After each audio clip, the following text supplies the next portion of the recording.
Hey, what's up you guys? So for this video, I am going to show you how to make playlist on TikTok for iPhone. So let's start and let's open up TikTok.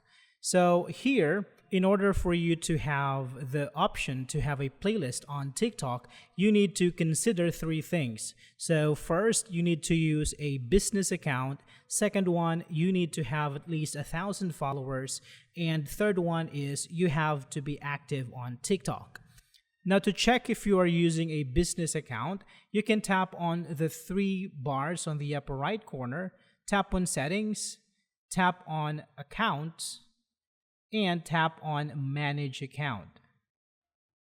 So here, if it says switch to personal account, it means to say that you are already using a business account. However, if this option says switch to business account, then you need to tap it for you to use your business account.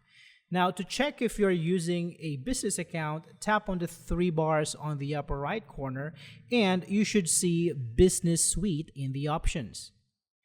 Now again, if you want to have the functionality to have a playlist, you need to use a business account, you need to have a following on TikTok, and TikTok also needs to detect that you are actually an active user. So that's all for this video, guys. I hope this is helpful for you. Thank you for watching, and I will see you in the next one.